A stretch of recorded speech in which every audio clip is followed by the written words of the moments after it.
Hello and welcome to this week's edition of Coffee Club. Myself, Robert Grieve. This week, not Bill Leckie. We've got David Friel, fresh from his morning run. David, you're gearing up for another marathon. Does a marathon every 6 weeks, it seems. You were sending me photographs last night and you were absolutely shattered. I ran last night, I was tired. Where are you in your preparations?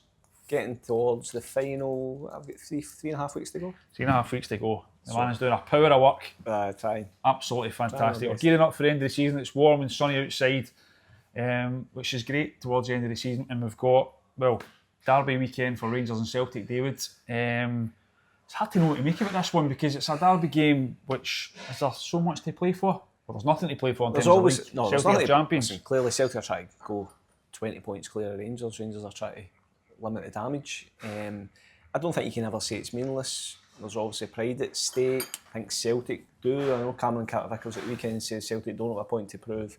I can see where he's coming from in the sense that Celtic are runaway league leaders, but I think there's personal pride. Callum McGregor spoke about it to yourself on Monday, Robert, that Celtic want to go and basically finish with a win at Ibrox in terms of these fixtures this season. And for Rangers, you just don't know where you're going to get.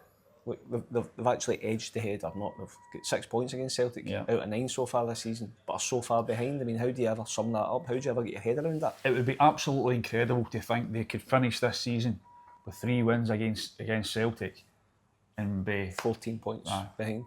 Nowhere near winning the league. But that would be Rangers. Yeah, that would be so typical how things have been for them in the last number of months, even longer. You know, if that were to happen, I think it would actually be more embarrassing for them.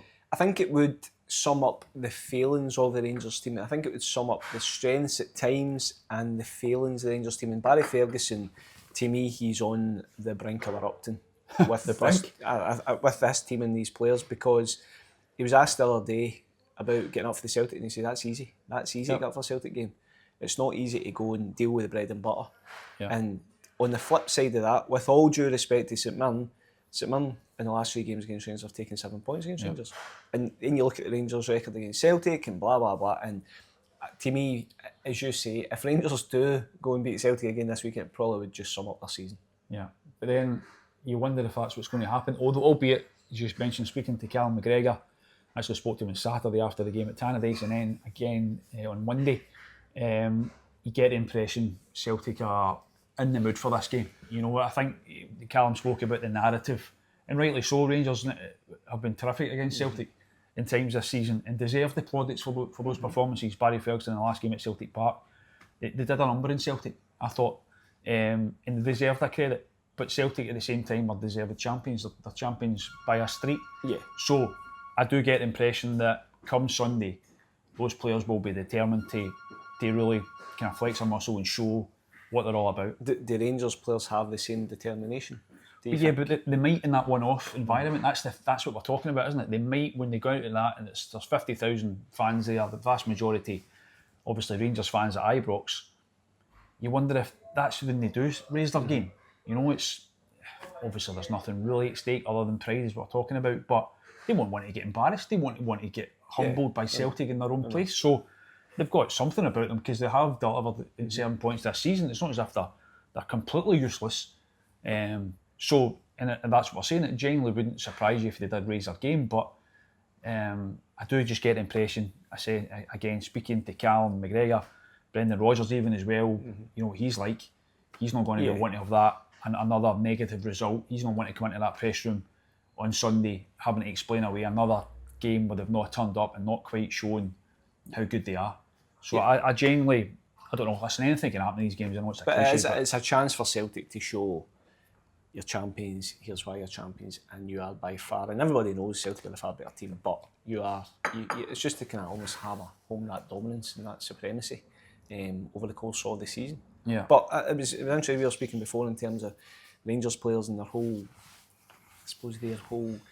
feeling about the season, and Barry Ferguson was asked on Friday, will it hurt you to see Celtic win the league? And he says, yeah, and it should hurt you. You should hate that. You should hate to see that.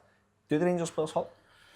It doesn't look like it, and I was going to say he's alluded to it. He's not alluded to it. He's absolutely nailed it. That's been his big issue.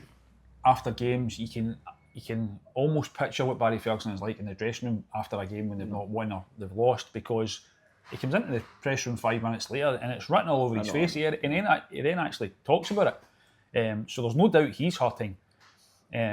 We've spoken about this before. I think there are a number of players in that dressing room, I mentioned this at the start of the week, who know they've got no future at Rangers. Subconsciously, consciously, does that mean they put the tools away to a certain extent when they're playing St Mirren in a game where the league's done, they know they've not got a future at Rangers, they're getting it from all angles, their manager's giving them tight, their caretaker manager's giving it tight to them. So, it's maybe explains it. I'm not saying it's right, but they're not playing for anything. They know that, I think, as I say, there'll be so many of them who know they've not got a future there. But I don't know. We're talking about Barry. As I said earlier in the week, when he says after a game, "What's the point?" One of these, I was listening to the radio, and it was like, wow, what's the point? I'm teaching, I'm trying to educate these guys, I'm trying to coach these guys Monday to Friday. You think you're getting through to them. The game kicks off, and literally what he's been trying to get him to do is going to get in one ear and out the other. What's the point? He says, wow, if any manager gets to that stage, I know he's only caretaker manager, wow. And he's almost, that's what I'm saying, scunnered. He's just absolutely scunnered with it. And I think he feels it personally because it's his club. And I think he can't get his head around why players would be so, I don't mean lax or whatever, and they can lift themselves at times, but it's been an amazing season of real lows for Rangers with these highs interspersed of it. And they clearly on their day are capable. Yeah. But how many days do they have? Yeah, absolutely. Tell you one thing though, Barry spoke about this last week. Ahead of the St Mirren game, talking about, listen, if he doesn't get the Rangers job, he doesn't want to continue in management. Now, I'm not saying for any stretch of the imagination he should get the Rangers job.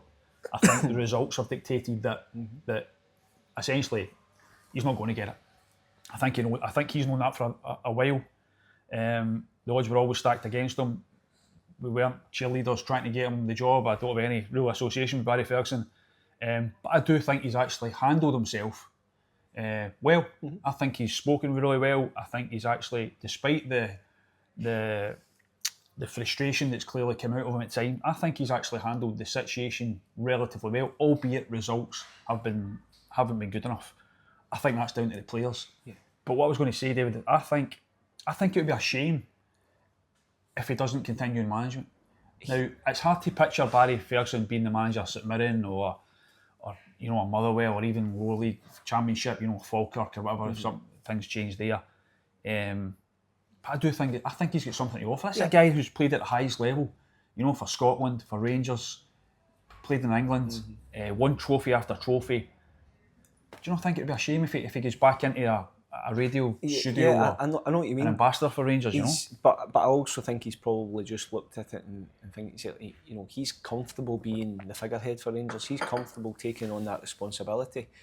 And I just wonder whether he looks at, he had obviously a shot at Kelty and Alloa, and it probably didn't work out. I don't think he's suited to Kelty or Alloa. That's what I'm saying, but my point would be, so what level does he feel like he can go at? I think getting in there, I think he feels completely at home in the job, right? And as you say, he probably wasn't ever really 100% going to get it anyway, even if he'd have been perfect. No, I think he won knew Europa that. League, He knew that. But I think he's put himself clearly in the conversation with a lot of stuff that he's done. The results ultimately haven't been good enough. But yeah, I would agree. I think he's certainly surprised people in how he's handled himself and how we're talking about his rage or his anger quite rightly at the Rangers team. But I think he's been very calm and quite measured along the way. And I think he's actually, everybody you speak to say he's carried himself really well. He's handled it all really, really well. I just wonder where he would go, because to me, he could be a Rangers manager. But could you imagine Inverness or something? It's a fair point. I used to say this about Alan McCoist. When Alan McCoist was the Rangers manager, I used to think to myself, if and when this ends, he's not going to have the appetite to go and be the St Mirren manager or Motherwell manager or any other club. He's just not going to have that appetite. And it's maybe similar with Barry Ferguson. That's clearly what he thinks. It's clearly what he thinks. But I genuinely think he's got something to offer. I just the way he's handled himself. And listen, tactically, I know the results have not been good enough into Scotland, but they knocked out Jose Mourinho's. I know. Fenerbahce. I think he's shown an adaptability. Look, he's made mistakes. He clearly made mistakes. Probably Bilbao away with the changes and stuff like that didn't really work. But at that stage, Rangers were chasing it. But I just feel, I just look at him and, as I said, he strikes me as a guy who could be the Rangers manager in a different time. No problem at all. It's just not going to happen for him. But also, what was interesting when he was asked about potentially working with someone else, you know, that's interesting.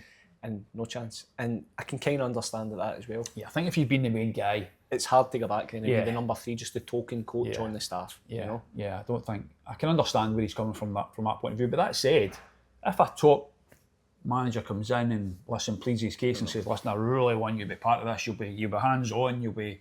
I'll be listening to you. You'll have a real input into the job."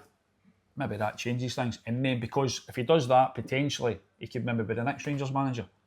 You know, further down the line, if he's got a few years under the belt of someone else. Listen, but it's hypotheticals right now. You know, as things stand, we don't know who the next Rangers manager is going to be. No one does, it seems, as things stand.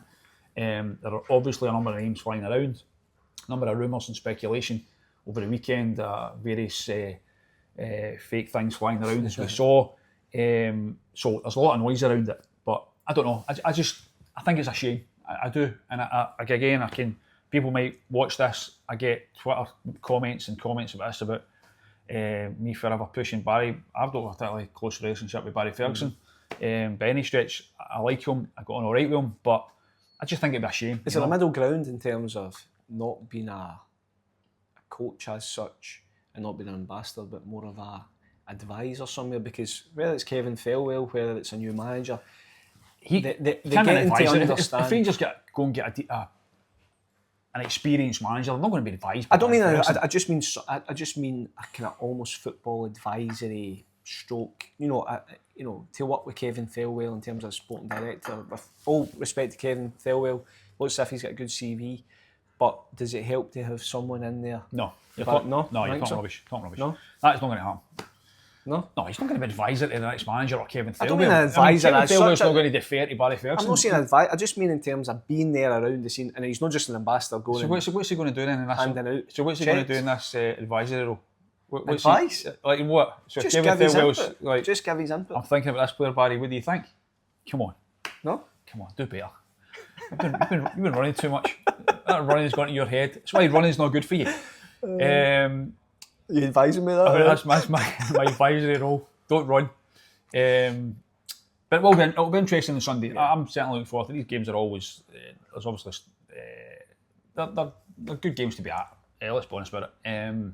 It'll be interesting. I do think Celtic might make things difficult for Rangers. I think they'll be jarred into trying to get a performance in their minds. You know, kind of. I think Callum McGregor mentioned this, putting things right. Yeah. I think in their mind that's how they'll be thinking about it. Listen, there's other big games. By the way, bottom of the table, shaking up down here, isn't it? I think St Johnstone, are they gone? Would you agree with that? Effectively gone. Effectively, not going. Not fully gone, but I think if they lose to Kilmarnock on Saturday, I think that's a big call, eh? No, but that's it. No, but genuinely, they are clinging on just now. Yeah, that's a must-win game. This is why the bottom six works, isn't it? This is why the kind of split works, because the games in the next 2 or 3 weeks are fascinating. You know, and obviously I agree with you. I actually think St Johnstone are going, but at 11th place, you wouldn't really rule out anyone. And I tell you what, if Hearts don't beat Ross County, I was at the Hearts game on Saturday, Robert, and the kind of general feeling was they'll still be okay. But then I watched them play, and you just think, it's all kind of too good to go down theory, isn't it? And the thing is, that's fine, and I get it. And you look at the Hearts squad, and you still think they should be far too good to go down, but they're just not playing well, and they aren't getting the results. And they need to go to Dingwall this weekend and try and get a result against Ross County limited team, but at home, a team that knows how to scrap. And at home they will fancy their chances against a Hearts team that is not playing to their potential and don't have a manager now. Yeah. Neil Critchley's obviously away. He lost his job in the back of the 1-0 defeat to Dundee last weekend. Unsurprising, it has to be said. I was actually, in all honesty, surprised they lasted as long as they did. The word, certainly, I think a few of us were hearing was that the cup semi-final was pivotal. I think maybe the way they've spun that has maybe helped them a little bit for another game. But it was no surprise, certainly to me, that he emptied in the back of that. A little bit unfortunate, maybe. Should they ever have had the job? That's what I was going to say to you. No, for me, he wasn't a Hearts manager. Period. I've probably seen Hearts 5 or 6 times under him, been through to Rickerton a few times to do press conferences. Nice guy. Clearly a good coach. Listen. Clearly a good coach, clearly a nice guy, but he's not a Hearts manager, that's my next point. Yeah, no, why do people do this? Well, he's a nice guy. No, but why? Like, It's nice you're to a be nice nice. guy. It's nice to be nice. I don't come and say, like, David didn't do a good job at this, I know you should have done this or should have that, but he's a nice guy. Do you know what I mean? He is a nice guy. Right, all right, he's a nice guy. We all agree. My point Neil Critchley's a nice guy. My point is, though, he's never a Hearts Who's manager. your game this week? He's never a Hearts manager. No, he's not. Well, he's certainly not now. Because he's been. But I tell you what, one thing I was at an awards thing that they had at Tynecastle Sunday night maybe or Sunday. And Budge doorstepped. I didn't like the way she handled that. I know. And by the way, I've got to say, don't know Anne Budge at all in terms of speaking to her, but she got to be better than that. You know, it's like that's yesterday's news. She's got to be better than that, is she not? I would like to think that she didn't mean it as Being so flippantly as that. I think it came across a bit crass. It's not great. A bit crass. But yeah, he's look. I think the pressure is now, or the focus is now on Anne Budge, Andrew McKinley, in terms of their selections, in terms of their decision making, and we can all talk about Jamestown analytics and the computer saying yes, computer saying no, all that sort of stuff.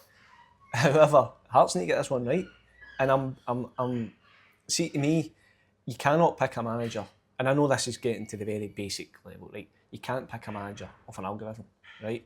And I remember when Neil Critchley was appointed, and we've got a mutual friend who's a big Hearts fan, and the message was trust the process. You need to trust the process. That was what he was saying? Trust the process. Right, okay. Right? Now... I'm still trusting it now. Exactly.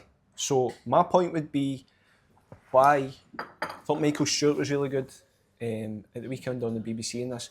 You'd stop trying to reinvent the wheel. Stop trying to be too smart.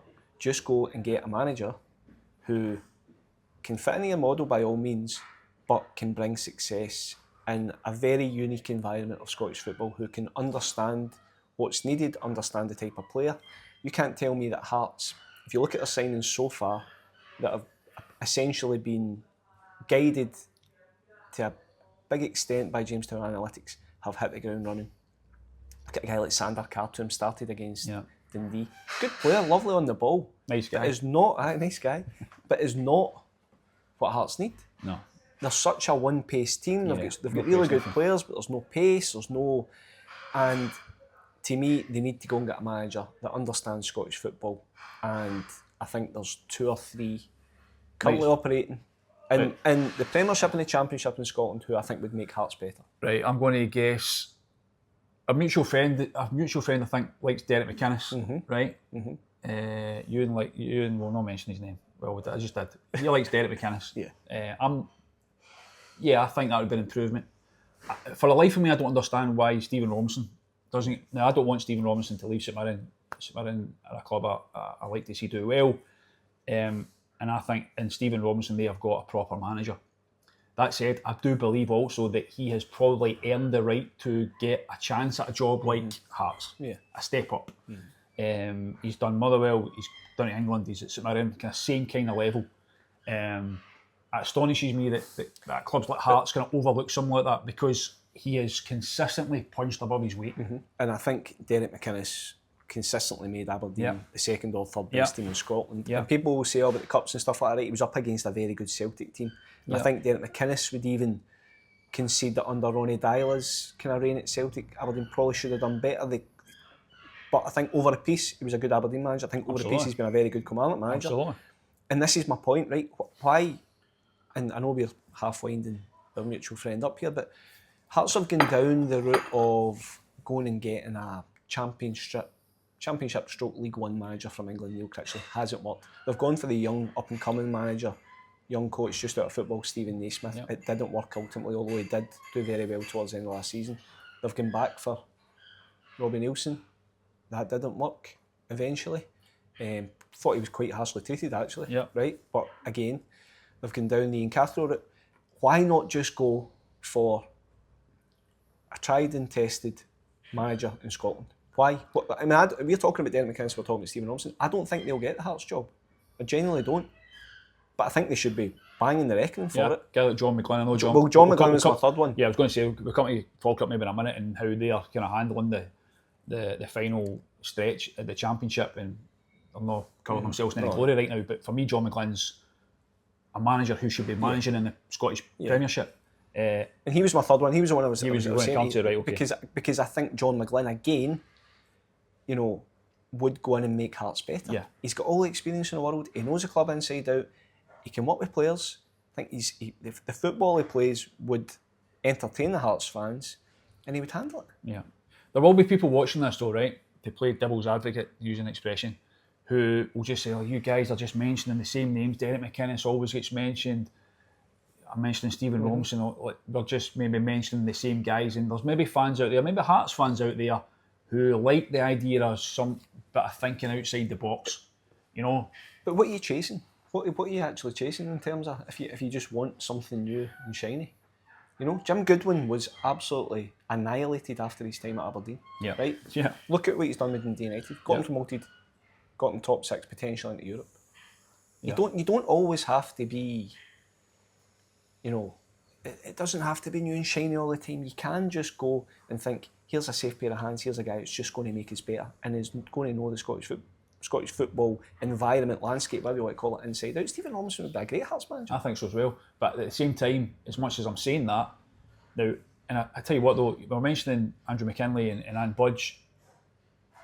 Are they going to be the people who pinpoint and appoint the next Hearts manager? Whether it's done analytics or whether, you know, I think there's going to be an involvement going forward. And that's why I don't think there'll be an appointment anytime soon. I think it'll be in the summer. I think they'll stumble on to the end of the season and something will give there, which is probably the right thing to do, in all honesty. I would agree. They've got a kind of caretaker team there who should keep them up. They should keep them up. And I don't think they're making any drastic appointment. And anyway, you're not going to get a manager get in there right now. I wouldn't have thought, Stephen Robinson, I wouldn't have thought would lease at Mirren right now to go to Hearts, would he?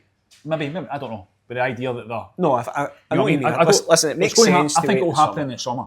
But what the point I was going to make is, as much as Anne Budge and Andrew McKinlay and the board there and Jamestown Analytics maybe have different ideas, would the Hearts supporters accept someone like Derek McInnes or Stephen Robinson? I don't think they would. But I think they should. I think why not though? I think they think they're better than that. And I don't mean that in a kind of having a go at them way.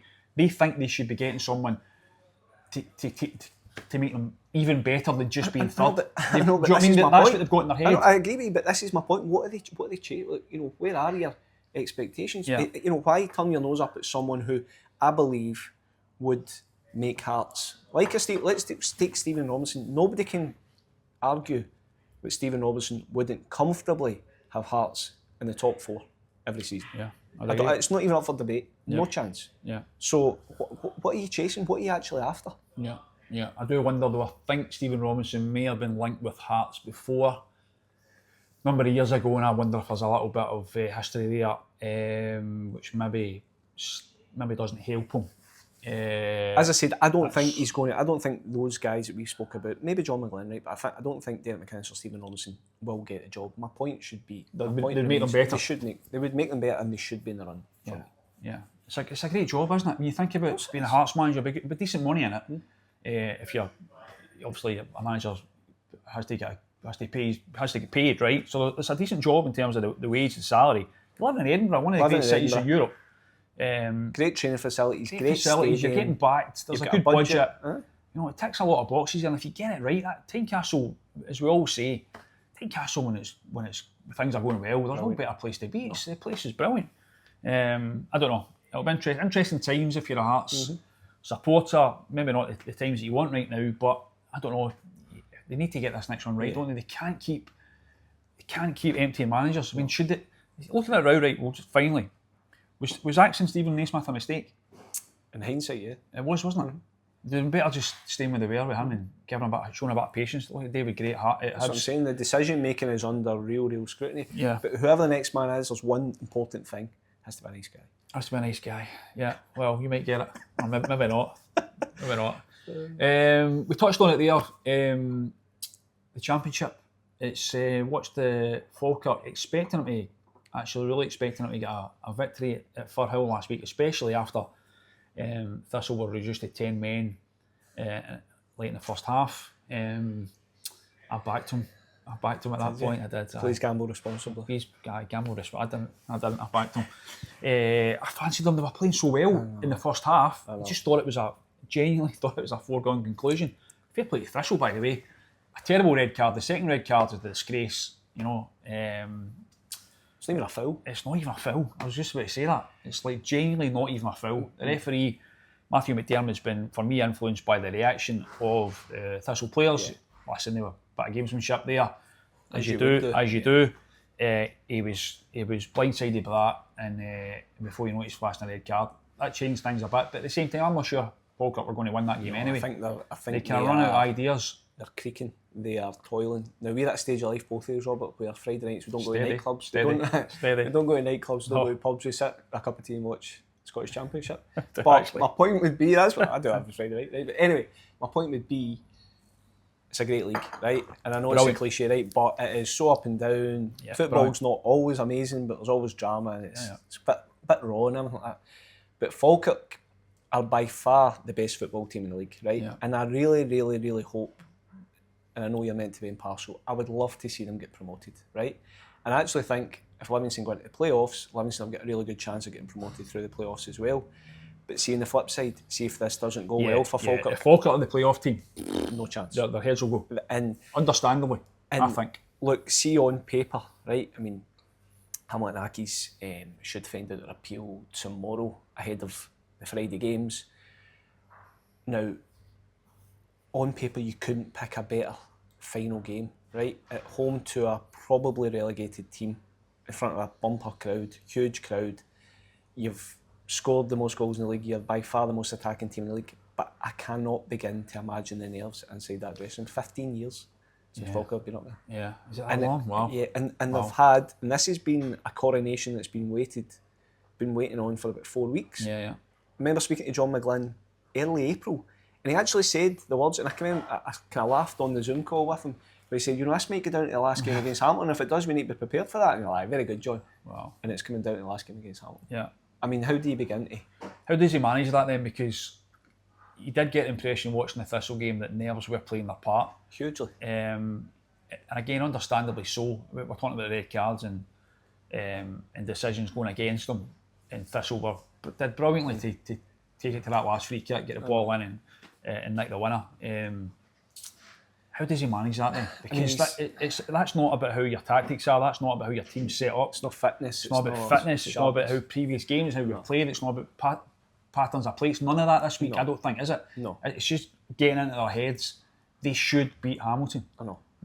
However this appeal goes for them tomorrow, they have to go over the line, don't they? But pressure does change things. They're looking at the biggest bottle job and I can remember in recent times. Look, I think they will go over the line. So they are. But how does he manage it? He's tried. I mean, see, after you think about it, they lost the last minute goal to Ayr, right? That meant they drew.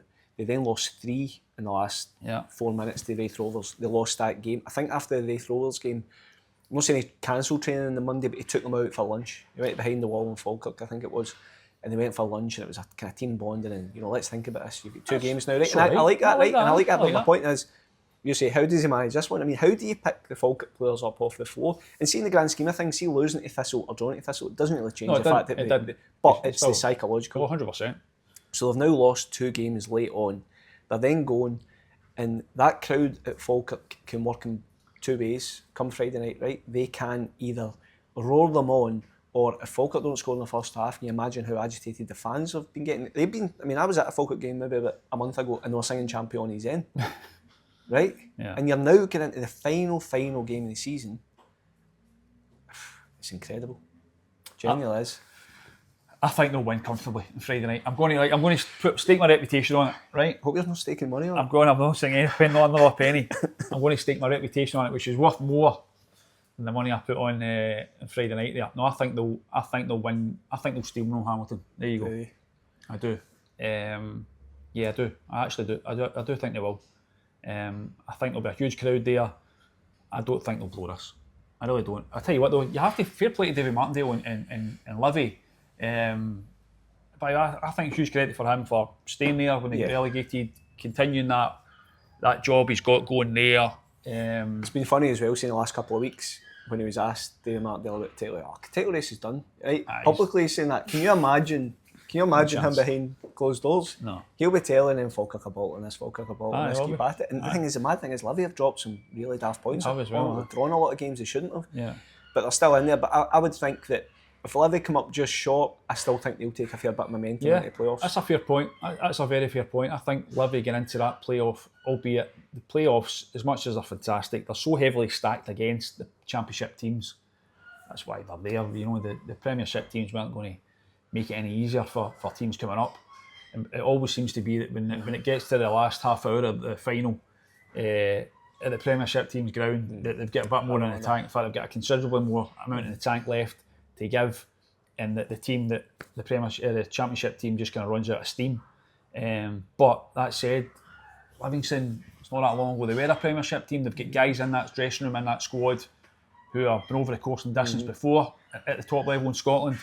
You know, I tell you what, if you're a 11th place team in the Premiership playing against Livy, you wouldn't. If they get that far, I think Livy would. That's what I'm saying. You wouldn't fancy that. That's my point. I think Livy would have a real good chance. Yeah. If it is, if they can get through the first round, potentially, you know, I don't know. I think it's going to be probably Ayr and Partick. Yeah. You would think. And then the winners of them, and then against that's Livy. The thing as well. Ayr have seemed to have lost a bit of momentum. They've kind of run out a little bit. Yeah, of steam. I think they've known for a while. Look, it's going to be playoffs. I think Scott Brown's whole mission is to get Ayr ready for that, and I think he'd probably rest players, etc. But look, great finale of the season, Friday night. It's going to be absolutely brilliant. Yeah. And John McGlynn's a nice guy, and I hope he wins. Right, enough for a nice guy chat. I'm fed up with it. We've got the cakes this week here at Bella Vita. Absolutely fantastic. Looked after by Mimo and his team. We'll take these back into the office. I'm not going to be eating any of them. You need your carbs. You need no, not today. No carbs. What is it? Carbs before marbs. No carbs before marbs. That's my motto. What have we got? We've got a wee bit of nice stuff here. Some mince pie, a bit of cheesecake, and some carrot cake. Wee bit of everything. Yeah. We'll take them back and let Derek McGregor munch his way through that lot. That's us for this week. Thanks very much for joining us. We will be back here next week. I don't know if it'll be David, whether he's getting some nice guy stuff to do or doing some running, or whether or not Bill Leckie will be back. But I'll hopefully be here, and we'll see how things are going next week. We'll see how the Championship race finished, how that Old Firm game went by the time next week comes around, and we'll catch you then.